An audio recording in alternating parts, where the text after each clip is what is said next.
സർക്കാരുമായി ബന്ധപ്പെട്ട അറിയിപ്പുകൾക്കും മറ്റു വാർത്തകൾക്കും വേണ്ടി ഈ ചാനൽ സബ്സ്ക്രൈബ് ചെയ്യാനും തൊട്ടടുത്ത ബെല്ലൈക്കൻ എനേബിൾ ചെയ്യാനും മറക്കാതിരിക്കുക. തൃപ്പൂണിത്തുറ പൂർണ്ണത്രയീശ ക്ഷേത്രത്തിലെ വൃശ്ചികാഘോഷവുമായി ബന്ധപ്പെട്ട് ആന എഴുന്നള്ളിപ്പിൽ രൂക്ഷ വിമർശനവുമായി ഹൈക്കോടതി. ആന എഴുന്നള്ളിപ്പുമായി ബന്ധപ്പെട്ട് പുറത്തിറക്കിയ മാർഗനിർദ്ദേശങ്ങൾ പാലിച്ചില്ലെന്ന് കാണിച്ച് ക്ഷേത്രത്തിനെതിരെ കോടതിയുടെ രൂക്ഷ വിമർശനം. മതത്തിന്റെ പേരിൽ എന്തും ചെയ്യാനാകില്ല എന്നും ക്ഷേത്രത്തിൽ നടന്നത് കോടതിയോടുള്ള വെല്ലുവിളിയാണെന്നും ഹൈക്കോടതി ചൂണ്ടിക്കാട്ടി.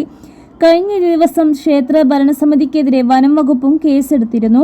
15 ആനകളെയാണ് ക്ഷേത്രത്തിലെ ശിവേലിക്ക് എഴുന്നള്ളിക്കുന്നത്. ഈ ആനകൾ തമ്മിൽ 3 മീറ്റർ അകലവും ആളുകളും ആനകളും തമ്മിൽ 8 മീറ്റർ അകലവും പാലിക്കണമെന്ന് ഹൈക്കോടതിയുടെ മാർഗനിർദ്ദേശം ക്ഷേത്രം ലംഘിച്ചെന്ന പേരിലാണ് കേസ്. ഇതിന് പിന്നാലെയാണ് ഹൈക്കോടതിയും വിഷയത്തിൽ വീണ്ടും ഇടപെട്ടത്. ജില്ലാ കളക്ടർ നൽകിയ റിപ്പോർട്ട് മുൻനിർത്തിയായിരുന്നു ഹൈക്കോടതിയുടെ ഇടപെടൽ. സുരക്ഷ മുൻനിർത്തിയാണ് മാർഗനിർദ്ദേശങ്ങൾ നൽകിയതെന്ന് മനസ്സിലാക്കാത്തത് എന്തുകൊണ്ടാണെന്നും സാമാന്യബുദ്ധി പോലും ഇല്ലേ എന്ന് ദേവസ്വം ബോർഡിനോട് കോടതി ചോദിച്ചു. ദേവസ്വം ഭാരവാഹികൾ ഉത്തരവാദിത്തത്തോടെ പെരുമാറണമെന്നും എഴുന്നള്ളിപ്പിൽ മാർഗനിർദ്ദേശങ്ങൾ പാലിക്കണമെന്നും കോടതി ആരാഞ്ഞു.